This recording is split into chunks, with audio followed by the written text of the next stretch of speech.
बिहार के तबाही का एक कारण बन गई।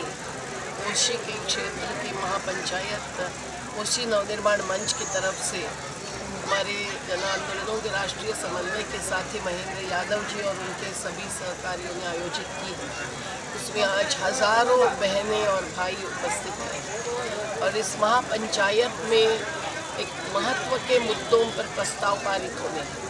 हम देख रहे हैं 2008 में जब कोसी में तबाही हुई थी और 35 से 50 लाख तक आंकड़ा लिया जाता है, लोग बर्बाद हुए थे, हज़ारों घर और हज़ारों एकड़ ज़मीन बर्बाद हुई थी, खेती की फसलें बर्बाद हुई थी। तब से आज तक कोसी के तटबंधों के बीच फंसे हुए लोग हो या बाढ़ की डूब से ग्रस्त लोग हो, सभी की समस्याएं कुछ हद तक ही सुलझाई गई है और वो भी संघर्ष के सिवाय नहीं।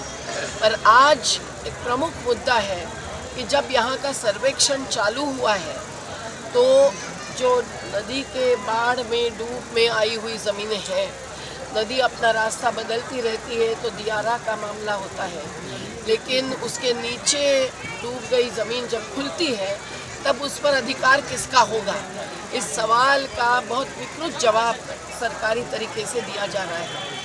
जो रामानुजम नाम के एक अच्छे जिलाधिकारी थे, उन्होंने बिल्कुल सही कहा था कि जब ज़मीन खुलती है तब जिसकी थी उसकी ही रहेगी। लेकिन आज 2011-12 में आए हुए अधिनियम से बिहार सरकार का नाम चढ़ गया है, तो हमको ये मंजूर नहीं है। हमको ये भी मंजूर नहीं कि तटबंधों के बीच फंसे हुए लोगों को एक बुनियादी ज़रूरतों की पूर्ति, जिसमें एक स्वास्थ्य केंद्र होना चाहिए, शाला होनी चाहिए, ये भी नहीं दिया जा रहा है। सरकार को उस समय केंद्र सरकार ने कोई मदद नहीं की, बहुत ही असंवेदना बताई। पर फिर विश्व बैंक से पैसा लेकर जब राहत का और पुनर्वास का काम शुरू हुआ, तब भी जो हज़ारों घर डूब गए उनको सभी को अभी तक पुनर्वास नहीं मिला है। अगर भूखंड नहीं तो घर बांधेंगे कहाँ? घर की योजना किसी आवास योजना के तहत मंजूर होगी। आज रेत भी खड़ी है ना बहुत ही खेतों में, उसको मनरेगा के तहत निकलना होता है तो रोजगार भी मिलेगा और खेत भी सफाई हो जाएगी, लेकिन वो भी सही अर्थ से नहीं हो रहा है। अभी बिहार की सरकार अगर लगान लेती है तो 4 हेक्टेयर तक लगान से जो माफ़ी दी गई थी उसको अमल करना चाहिए, ये भी मांग है।